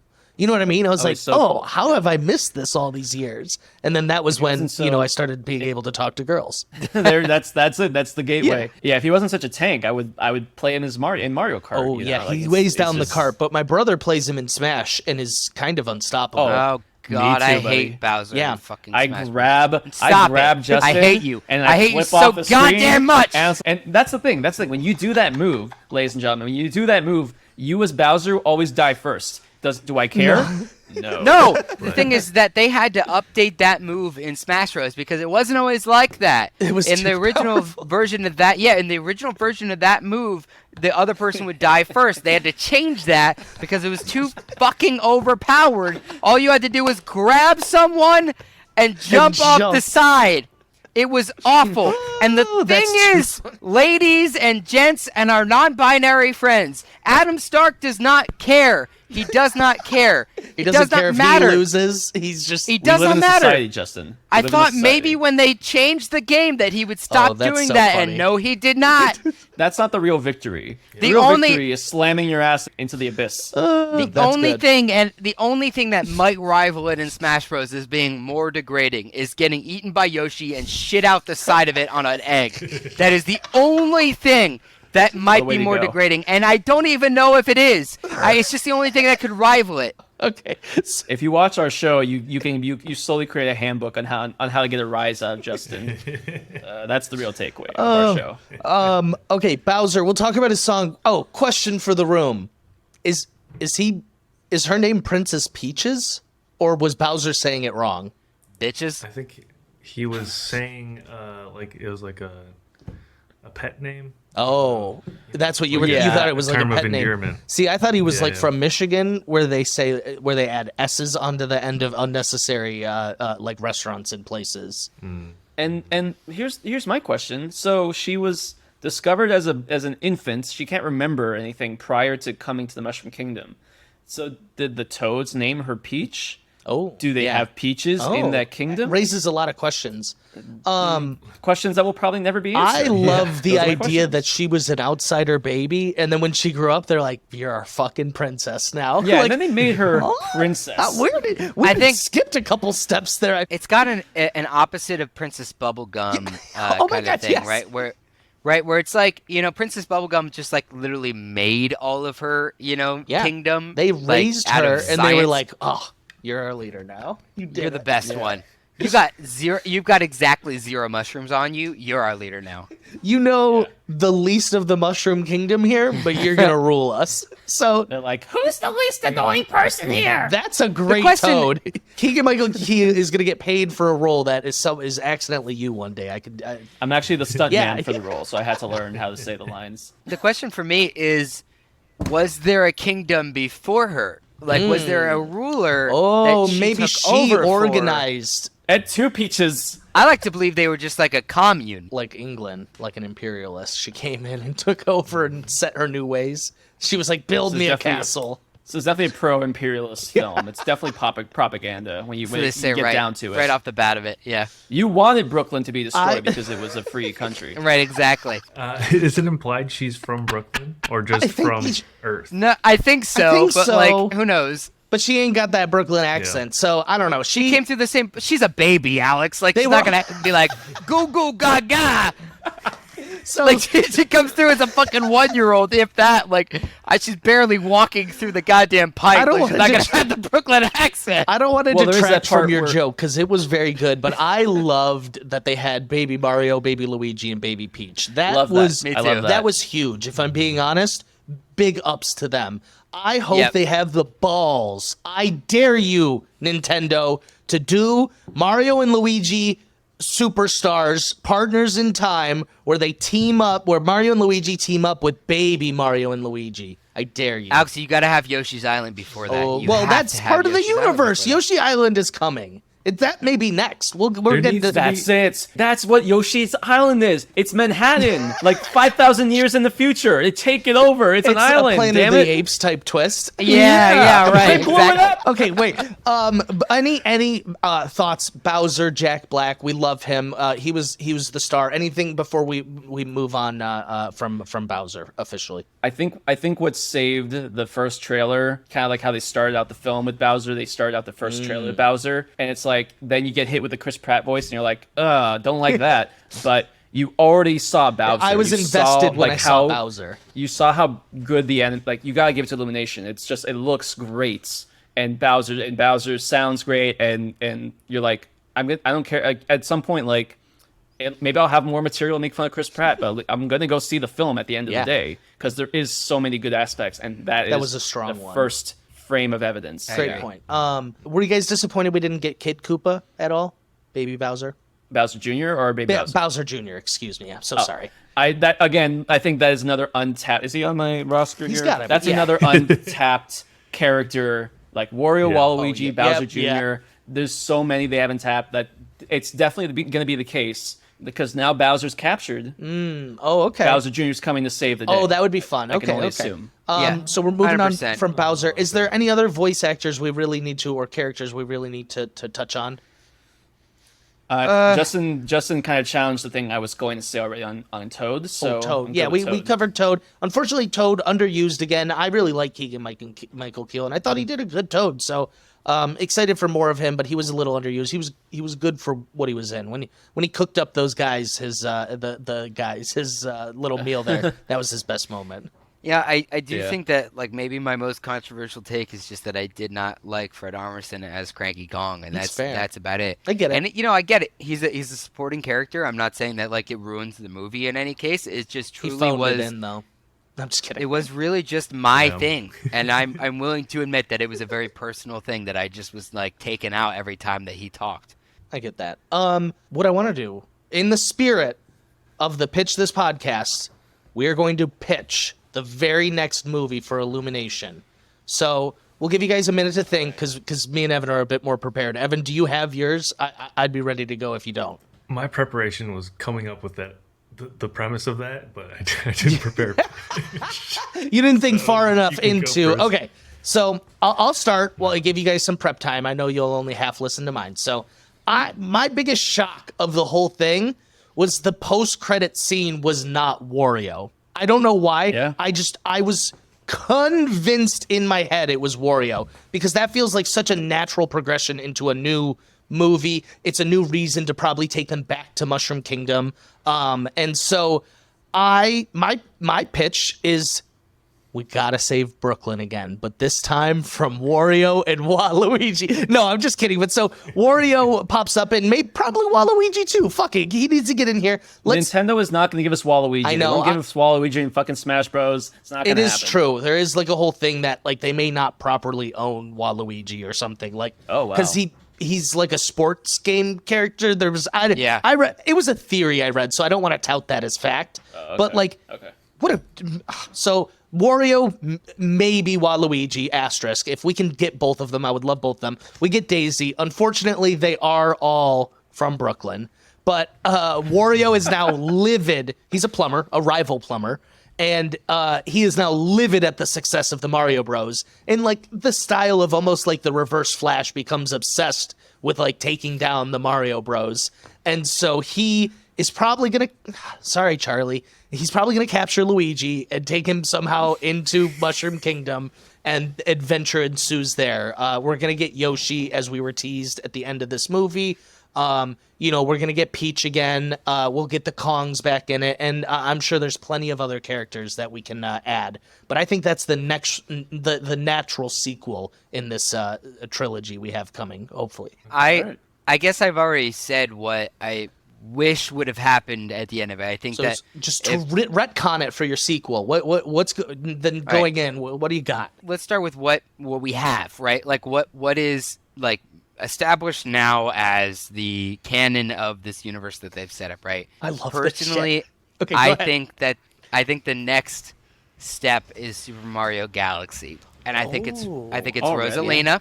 I do. Let's back up, okay? If I was setting up the whole universe, no, I would not put a Super Mario Galaxy as the second You're movie. doing way too much heavy lifting. You already did more than they did in this one. Right, film. but I'm saying as like I want to hear your movie. We're going to the galaxy. I can't. Adam, yeah, leave this is him like alone. I'm sorry. I'll be quiet. I'll be good. I'll be good. I'm dealing with what they set up, not what I would have set up for like a sequel if they had ended it the way that I think they should have ended. I think that with showing Luma already in the first movie, and I think with mentioning there's a bunch of galaxies. I think that just like she said it. I think that that's the next logical thing. I think that you're honestly, as much as I love Wario and teased Waluigi, it. I think I don't know. I think that like maybe Bowser Jr. kind of thing is like on the horizon with like them bringing him back. Like I don't know. I think that like the galaxy is the next step with like the next realm that they will go to, right? Like the next like thing that they'll kind of talk Poor about. Mario Sunshine. It totally got overlooked in this movie. Was I there a know, single I Mario know, Sunshine reference? at all? Not a single one. Okay, I'm gonna retcon mine. Wario takes him to Delphine Soul, or whatever it's called. Delfino, thank Well, you. you know what? You know what, Alex? How they start the second movie is he's in fucking Delfino Plaza, just yeah, like it's a relaxing. vacation. That'd be It's a fun. vacation, you know. But they're not gonna Sounds do great, like too. a whole movie about it, Thank right? you. Like the next thing is Galaxy. They for could me. tease Like, it. they're That's a gonna do Galaxy. tease where it's gonna go haywire there. Okay, I like it. That's a good one. Let me Evan? riff on that idea a little bit because This is what we're here to do. Fold that into elements of my pitch, which is like kind of like the gang goes to college idea, but maybe it's Delfino Plaza is spring break. Oh, I'm sold. While they're in the Mushroom Kingdom, Mario and Luigi have picked up other handyman services like watering the garden or whatever, and Luigi is ghost busting. Wait. You're just gonna completely overlook Luigi's mansion? No. This is like, but this is the lead-in for that movie. Or That's coming. he's dabbling in that. And Okay, hold on a second. eventually, Evan, that'll set up this- Luigi's mansion. this might help you a bit. If you guys have played Paper Mario and the Thousand Year Door, you know that one of the big things about it is that Luigi just kept coming back and is like, I'm having all these adventures on the side, Yes. and like you whatever. Like I helped this whole kingdom, and like It's that was very never Marvel. talked about. Thor comes back Yeah, and he's like, I'm a exactly. changed dude. Perfect. You have to go watch my movie to see it, Perfect. though. I received that information, folding it into my pitch. So Luigi paper. and Mario are spending less time together. You know, their activities are taking them in separate directions. While they're on spring break, Luigi starts hanging out with the wrong crowd, meets some slimy brothers from, I don't know, a slimier borough of New York or something, which is Wario Say and it. Luigi. Say it. Staten say Island. It, Staten Island. Staten say Island. There you go. It. Don't be scared. They don't care. They can't hear this, Evan. They don't have the technology. That's good. Hey, we're onto something here. But to include Seth Rogen again, par for the voice actor, DK becomes a stoner and he's playing the fucking bongos, like whatever that DK GameCube. Oh, Clapping over them also. What was that called? uh, That was a great game. it was like Dance Dance Revolution, Guitar Hero Yeah, before that. Yeah, it was. I don't know what that game was called. The only thing I can think about is the people that have like finished like full speed runs of other games using like the Yes. DK bongos. It's I've crazy, seen that. man. Yeah, I've seen. Oh, it's called Donkey Kong Jungle Beat. What a Thank you. great game. And much like the Mario movie, that game used real life music. Some people I found out Yeah. were like pissed at the inclusion of these other movies. That took me out of it. That was kind of I weird. can see that. That was I can just- see that. We don't have to go into it because we've talked. We got past It's that. But fine. yeah, that was just Okay, kinda okay. weird. We'll accept that. For any of our younger listeners, this was a GameCube game, Oh, yeah. and it was like a music, like similar to like Guitar Hero or. But it's Rock two Band. bongos. It's just two bongos. Just put it on your lap. And yeah, but so that's as far as my pitch goes. He meets the wrong, Wario and Say it Waluigi. ain't so, I will not go. I'm not kidding. That was my jam on that one. Wait, is that really the Hell, song on there? yes, it is. No Yeah. fucking Yes. way. Embarrassingly, it's the first place I heard that song. I mean, I was like, what a jam. And I found out everyone loved that song already. The fact that they didn't have, like, while they were stuck inside the fish, Yeah, that he Bowser wasn't- Right. depressingly playing bongos to himself, like, to pass the That time. missed Anyway, opportunity. I think Evan, to go along with your storyline there, like you got to put him in like a Thor in Endgame kind of like position, right? Like He's gained some Gets Like, a weight. little chubby. His Yeah. father's I think pissed. right. No, I think his father's dead. I think Cranky Kong dies. Cranky Kong dies. You got to kill off We Cranky start Kong. Evan's movie with the funeral of the Cranky, first scene. Cranky Kong. That's what brings Mario back, and that's what starts the we need a vacation from this vacation. Right. Oh, Had Right. a Bad Day is playing in the background. obviously, Peach has to be in this movie, but that's where Daisy gets folded into. We need to bring in Daisy for Luigi, I think. I yeah. think Daisy's 100% coming in. Here's my pitch. I'm excited. Everything seems okay. Mario and Luigi just have kind of, moved on to functioning in the Mushroom Kingdom. Bowser is captured. Nothing to worry about. A ship rolls into town. Who is it? Uh-oh, it's the U.S. Navy. They're pissed. They're here for two prisoners. No, it's Bowser Jr. and he is quickly already taken over and has just kind of placed down an entire like cage over the Mushroom Kingdom and says, if you we're gonna play for the freedom of my father or your freedom. Oh no. In a party style No. board game Yes. of mini He does a games Squid and tasks. Game. Yeah. Oh. Squid Game Mario style, like Party kind of Squid thing. Game. Yeah. Meanwhile, Daisy shows up from where? Doesn't matter. There's a lot of Brooklyn. galaxies out She's there. from I'm your Brooklyn. sister. From Yeah. Chicago. Yeah. And they find out if they want to win, they need the speed and the skill and the tongue to win. Where is Yoshi? Fucking Brooklyn! They go back to Brooklyn, they get the Yoshi, they win the Mario Party. I love it. Oh, That's- I hold love on. it. You're talking about Yoshi. I'm sorry. You were talking was about confused Daisy, for a and then you went second. right into I- they need the speed and the tongue to win. Why would you use that as? He meant As- it for Yoshi. Hey, he meant it for Yoshi. Justin, I know Voiced- this was eerily close to your fan fiction, I know, but I'm trying to do my own All thing. right, here. Let me I state also something like- Voiced real by the clear. Dalai I'm not Lama. a Daisy stan. Rosalina is my choice, no matter what. Okay, Rosalina's And fantastic. that's the thing. I think you need Daisy first before you open up that can of worm of the Mario Galaxy with Rosaline and everything. I think also That's they my need to logic be there. playing some sports casually. There's just so much. Tennis. Yeah, tennis, golf. It's gonna be good. Soccer. They're gonna be carting around for fun. I think that'll be good. So these are all great ideas. on me. I think how it's realistically going to start is it'll be Yoshi runs into Mario, and then they do a flashback to Yoshi's Island. It's just baby Mario and Yoshi running. He's like, "You don't remember me?" You don't remember? Wait, I just what? hatched in Brooklyn. Yeah. Somehow Yoshi came back. Oh yeah. No. Somehow Yoshi well, returned. I'll be honest. I had to. So I didn't actually see the post credit scene. I didn't know. I got kind of mad when I stayed for the first one, and it was just goofy. So I was like, fuck. And so I left, and then I read, oh, there is one. So I didn't. So was it a Yoshi egg that popped out then? Hatching. Yep. Literally, it's just like a long shot going through the sewers, and then you see like there's some wreckage. In the middle is a Yoshi egg. Cracks. Screen goes black, and you hear just a little Yoshi sound. So it's going to be the Yoshi soundbite. terrorizing Brooklyn. It's Cloverfield. It's just Cloverfield. Oh my gosh. They're going to have at least two Oh my- Jurassic Park just- references. That's a script, Justin. It's We would have fucking to. Cloverfield. I have Yoshi's to, Cloverfield. I have Island. to watch it again, but I don't know if there was a green Yoshi on like the Yoshi area that they went No. to. I don't think so. To be completely honest, and I think that like they're probably saving that for the character protagonist Yoshi. Take it as someone who was keeping an eye out the entire film for Yoshi. I did Well, not there was see a green bunch of Yoshi. running, and so you're saying none of those And were there was- green? Yeah, I don't think so. I trust don't you. I think so. trust you. I trust you. I'm gonna be honest. The effects of the bullet bill hitting the pipe have about as much sense as Doctor Strange's spell in No Way Home.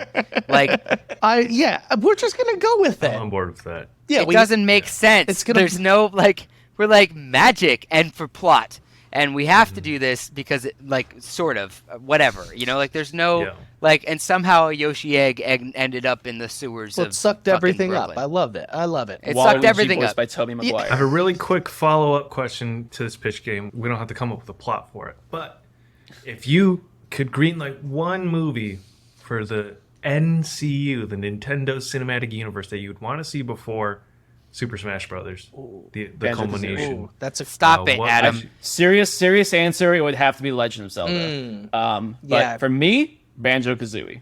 okay. Okay. Justin. I think Star Fox might be a good That's a place great to one. put it Yeah. because Yeah. just with the space element, you've got something that's almost kinder to the Nintendo version of Star Trek, right? Or Like Guardians of the something Galaxy. Guardians of the Galaxy, right? Like that can go kind of between the worlds of different things. I think that one could really float in between, and I think that one could have like the world that is Legend of Zelda that's just like passed by, and like the world that is this and the world that is that, like just kind of all in these different planets or whatever. I think the Star Fox could be a sleeper agent in tying it all together. I like that. I like that. Evan, do you have one? I have two answers. One is probably like the more marketable answer, which would be like a Kirby. Any Kirby game would be rich territory. But personally, for a Super Smash Bros. Character, I think the Earthbound games. Oh, I don't know that we have had any U.S. versions. I think that's a hard sell. that would It be is. so It's a hard sell, good, though. It's great though. It's great. Actually, they just announced it. Hold on, I'm getting it right now. The next 5 movies are all Fire Emblem. Yeah. Oh, God damn it! Not again. That was good. That's funny. Justin, I'm glad your joke landed right before you froze. I Too, said, so- God, I heard it Perfect too, and I was timing. like, yes. Oh, that is good. Okay, so I'm going to give two now, too. I was kind of making fun of Evan, but I'm going to do the same. I really want to see, so the reason I'm giving two is I think this first one's pretty probable. I would love to see a Luigi's Mansion. Like, I actually think that would be, Yes. like, very, very fun and good. So fun. But I think that's coming. I think that's in the works. I don't know for sure, but it just seems so obvious. R-rated. Yeah, R-rated. Yeah, I need it. If we're going just like Super Smash Bros., Evan probably gave the one I would do because I'm the annoying NES player. So Earthbound would be good. I also think you can, and maybe it's not a whole movie, but you need to work in the Ice Climbers somehow. Ice Climbers they got to be post credit or something like that. That's I think I'd be fine with that at first. I don't know. I need mean- a whole movie on them, but they should be like number 2 in some movie. I think if he appeared more kid friendly, I think an F-Zero film would be Ooh, really cool. F-Zero Wait. would be Metroid Prime? amazing. That would be Metroid really also good. be an awesome Fucking movie. ride. I think the most surprising Easter egg, I think for me personally, in all of I the agree. movie was Kid Icarus. Like, no, legitimately, he was playing Kid Icarus in the beginning of the movie. Yeah, He oh, was. yeah, I saw yeah. that. And I think that was like the most surprising thing. I was not expecting to see Pitt in any form in this movie. Yeah, seriously. Yeah, we'll get a Pit movie. No, that's exciting. I think the way to do it is keep it literally more Mario property at first, and then Kirby, Link, Star Yeah. Fox. So I think we'll get a couple it's gonna Mario happen. movies before we start getting to those. But I think it's coming. I think they're all going to be connected. I think it's going to be like the MCU, and I think it's going to be fucking huge. If I'm being honest. Even before I went to see that, I was like, this is their new Shtick. Like, this is gonna last them a long time, and they just don't need to worry about they don't even need to worry about another Minions film. They're gonna do it, unfortunately, but they don't need to. It's just Minions it's so easy in Delfino. No, please, no, keep them out there. They gotta keep him out. They gotta keep him out. That at that point would be too much for me. If I see one Secret Life of Pets character show up It's in gonna any of be- these movies, I will lose it. I I'm have done. it. I already know the all right, scene. It's going to Luigi's be a Mansion. minion holding a banana with a Yoshi, and it's going to be like banana, and then Yoshi will probably say banana also. No, Luigi's Mansion is a dead minion, like deep in the background. Oh my god, like a skeleton of a minion. Oh, we Like need the skeleton of Boo. Jar I know there Jar. was a King Boo at the wedding. was a King but Boo. I need Yeah. Boo. Like Boo is actually one of my favorite characters. Yeah, they didn't Yeah. go there. The Dry Bones was cool, but yeah, they didn't go with. Well, with they're Boo saving at it for all. Luigi's Mansion. Yes, it definitely. But I saw like an article being like 10 Easter eggs you missed in the film. And I was like, okay. And then one's like, if you look closely, you'll see King Babam in there. I was like, He was yeah, a main mostly- He part of the literally he blows was lit up. on fire. Caused the giant explosion. Yeah. He was a narrative plot Yeah. point. All right, before we really wrap up here, let's go through favorite power up. And so not just like the item itself, the person it was on, if that makes sense. Ooh. Okay. All 2 options? I guess 3. I don't know. Okay. Take it as you will. You get what I'm saying. I think the coolest looking one of something we've never seen before was Donkey Kong getting the fire. That's what I was right? Like fishing that for. looked fucking awesome. That was the like, best. and I know you were. I had to just say it. That was so exciting when I was like, fire Donkey Kong? That's amazing. Yeah. Oh my God. Unstoppable. I think my favorite power, and maybe this is biased because it's also one of my favorite powers in the game, is the ice power, the ice flower. And I think Yeah, that was I great. think great. Peach having it in such a crucial point, like tying, like Toad putting it in the thing, like in the bouquet, was awesome. Yeah. I think that was a really cool touch of her, like planning that out, being like this, like putting that into that was awesome. Like freezing everything. The ice power is one of my favorite power ups in Mario, and I was so happy that it was involved. I want to go back to like where we briefly touched on just like the random insertion of commercial music in this film, which because it took me out, but not just because because of that, but because they did a great job incorporating some of the themes and like classic songs from Mario, and I think what they mastered so well was for when Mario and Luigi take the power of the superstar and you have the superstar theme playing in it, and they just the way they kind of mixed it for that moment was just like so nostalgic and so and still lent itself so well. Like you would never you can't just say like, oh, we'll just put the superstar like that. It's not going to work in that You're so climactic right. moment, but it worked so well. And I think it complements. And I really just liked the visual everything about after it. they were invincible of them just running around Yeah. Oh, it busting looked shit up. awesome. And of course, I was like, when are they gonna do it? Grabbing Bowser by the tail Yeah, and that spinning was him around great. and throwing him. I was like, yes. I was Yeah. like, that's like when Captain America like hit Thanos with the hammer, you know? Yeah. So Did you guys chef's think there was kiss. any chance that they were going to be like, so long, gay Bowser? Any chance at all? I'm just kidding. I think they're saving Yeah. that for the sequel too. Yeah. I was like, oh, is it coming? No, okay, they didn't do They it. can't get rid of all their good stuff, right? They at gotta the put beginning, the. They're saying that for some of the Bowser Juniors. Yeah. Like, yeah. No, I was excited for the tail grab too. I literally was like, yes. So that was great. Yes. Evan, favorite power up? Call me an old timer, but the Tanuki suit. Oh yeah, It's just I a love the classic. That was fun. It is a classic. I mean, they all look yeah, great. they did. Yeah. The animation in this was stunning too. Like it was very, very well done. And I like that. And I don't know, they could have, but it didn't look too human. Like, Mario didn't look like a real guy, but he looked like a real guy.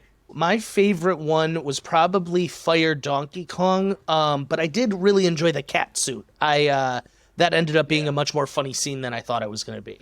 The Fire Donkey Kong. I was like, whoa. What's the game where Mario has the hat with the eyes? Oh, that Mario throws him Odyssey. Oh, Odyssey. Oh, Odyssey. Yeah. That's great. The wedding. That's Bowser's something else. Wedding, That's a whole other. That's a Bowser's whole wedding other- was yeah. straight out of Mario Odyssey. Yeah. Yeah. It was that whole Yeah. suit. Yeah, that whole suit was. And the yeah. mayor. The mayor mayor was and the the same mayor, like, mayor from of the Brooklyn. news scene. But hold on a second, because Dunk that's City. Paulina, and that is very much that's a reference to all of that's Jumpman. Who, like, Are you saying? Oh, I thought you were gonna say that's like in the movie that was Governor Kathy Hochul. I wasn't sure where you were yeah, going with that. Sorry. no. That's like, I mean, the whole thing with Odyssey is that the now like mayor of New Donk City is Yes. Paulina, who Yeah. is the original like person who got kidnapped by Donkey Donkey Kong. Kong in Jumpman.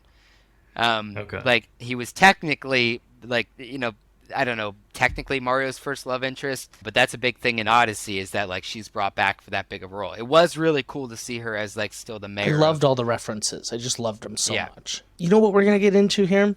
So I want to do kind of our closing thought, really just like a 1-2 sentence wrap up, Mario movie as a whole, and then we're going to get into some letterbox reviews before we really finish up here. We'll start with Justin. Give us your closing thoughts on the Super Mario Bros. Movie. I had a good time, and I think that's what's important. I had a good time. Yeah. Yeah. And I think that, like, you know, despite of a lot of things, I think that it could have been a lot worse. Like the Chris Pratt's voice could have been really just distracting, and I think I was really happy that it wasn't. I had a good time, and that is what is important in the child of me. Yes. Well said. Well put. Adam, closing thoughts. Honestly, yeah, same. I would like to say, you know, maybe make a little more effort in where the story goes in the next films. I do think part of it was kind of like we want Mario Kart. Let's find a way to put Mario Kart in Yeah. this movie.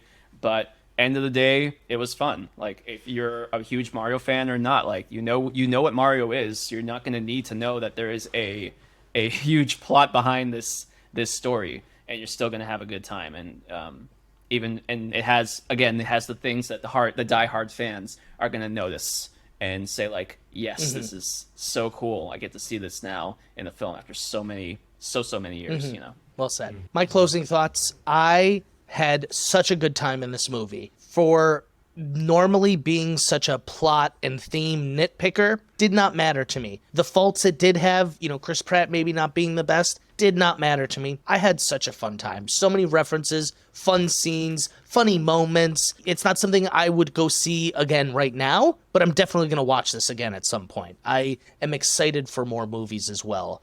I maybe had like too low of a bar. I maybe thought it was going to be way worse than it was, but I ended up really, really enjoying it. So that's a win in my book. Like I said at the beginning, all the reviews are right. It's bad, it's good, it's great. Yeah. It's all of those things. Like Justin said, it's a great time. And I think what this movie does so well, or I'm going to compare it to the other preeminent franchise over the past decade, which is the MCU, Star Wars similarly. But what this movie shows me is that we're not tired of quippy, bantery movies. We're tired of these expansive house of cards that are built on lore and connective tissue and references to other pieces of lore and connective tissue. This movie takes you on a whirlwind tour of references through the Mushroom Kingdom and hardly stops to give you a reason for anything that happens. And it's fucking phenomenal. You breeze through it in 90 minutes. It's great. Nice. Well said. Let's wrap up here with some letterbox reviews. As I'm just taking a quick look at these, they're kind of all over the place, like the critics and the fans here. So I'm going to... This is, I think, a good summation. It's the very top one. 2 stars. Illumination's best movie, and it still sucks. Oh no! That's They still gave it 2 stars though. yeah. That was crazy. Probably one more than Minions. Ooh, I have one. Yeah, hell yeah, go. Yeah. This is a 3-star review. I saw Princess Peach's butt in the Northman. So did I. And now we can all say that. Now we can all say that. That's great. This one's 5 stars. Bro really said, "Let's a go." It's up there with It's Morbid Yeah. Time. Yeah. Yeah. except he actually said it. Like, that's Yes. yeah. It's like but for morbid type, it's a Mandela effect where we still all believe he said it. Yeah, I don't know. Like you said, they're all over the place. For me, I think this movie lands at a 4. 4 stars. Out of 5, I can comfortably give it that. Yeah, I agree. I would forgive anyone that gave it a 2 or a 3. I agree. I gave it 4. That's how much I loved it. Here's one though.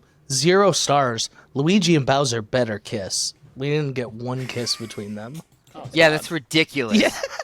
When I remember, I will leave a Letterboxd review on the Pitch This Letterboxd account. So yeah, I on behalf of Justin and myself gave it 4 Nice. stars. We're all in agreement. I didn't even My have. comment- What the fuck are you? I didn't even get an I input said in that. I gave you the keys. I said if you want to leave reviews. I leave am reviews. half of Pitch This. You're That- speaking for me. Justin, do you give it Well, you're something like different? 49%. You're like 49% shareholder. Whoa. Since when did I become the minority shareholder of our shared project? No. That- With- no, I mean, what's all yours? right, How many stars? How many stars would you I give it, think- Don't say Justin? 4. Now you can't say 4. You're I'm gonna not be a going to little say 4. I was going to say 3.5. Oh, thank God we got your input then. You mean he's leaning towards like 3.5. 3.9. I think you're gonna 3.5. I think you're gonna mix those together. You get 3.75. That's math. Anyway, the comment I left was need a trap remix of Yeah. Peaches, which I'm sure will come very, Sure, very it'll soon. come. It's coming, if not there. I gotta say, as someone whose day job is as a music copyright specialist, one of the things that we focused on today at our job was the song Peaches on YouTube and a lot of the remixes that are being made. I give it about a week before we have some really awesome I think sooner. yeah, I think maybe 2 days. They're I'll give already it 2 there. days. We haven't seen them They're yet. there, Yeah. everybody. Sweet. They came up while we were Yeah. recording. Oh, okay. This has been a lot of fun. I think we've said a lot of things here. Like this movie, we've said a lot of things, but did we? Great point. Evan. Boys, tell the listeners where they can find you, follow you, where they can listen to you. Absolutely. So, you can follow us on Instagram. We're on Instagram at Pitch This Pod. We're on Twitter at Pitch This __ Pod, and we're on TikTok at Pitch This Podcast. And we do post bonus content of our recordings. We've we are done primarily Twitches. we've done the Twitches. So we go to the link in bio on any of those to find our podcast episodes, along with some of our Twitch streams. We have a YouTube channel. We post clips from our recordings and stuff like that. So those are all there on all those accounts. We played Nice. Putt Putt. We want to do more. Oh my God, that's nostalgia right there. But yeah, come check us out. It's a lot of fun. We like to hear from you guys. If anyone's on Good Pods, we just established a group on there for people to chat with us and just leave any suggestions, recommendations on there, Nice. stuff like that. So thank you guys so much for having us on. A little bit of a tease. We are recording our next episode on Wednesday, and the next one we're going to be doing is about the live-action Cat in the Hat movie from 2003. So tune in for that. I'm very excited about. I'm currently writing the script for that. It is just such an enigma of a movie, and I'm so very excited to tackle it. We're really hitting enigmas. Our last episode we just put out was Titanic. If it was written, directed, and starring Tommy Wiseau of The Room. It was one of my favorite scripts that Adam's put out so far. It was very good. It's a fun time. So great. again, we loved having you guys on because you guys made fantastic. But thank you. This is an honor. Thank you guys for having us on It's been a ton of tonight. fun. This was fun. I'm going to wrap us up here. For more Two Dudes, please check out our other episodes on Apple, Spotify, and now on YouTube. You can follow us at Two Dudes Watch Cartoons on Instagram and TikTok. And on Twitter, we are at Two Dudes Watch. And wherever you do listen, please make sure you like, rate, and review. It helps more people find us.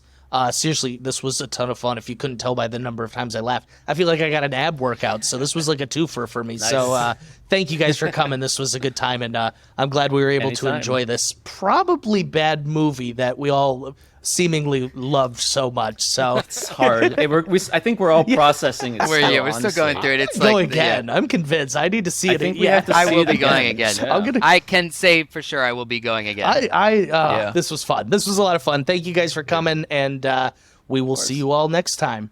Two dudes watch cartoons. Yeah. I didn't screw up the end.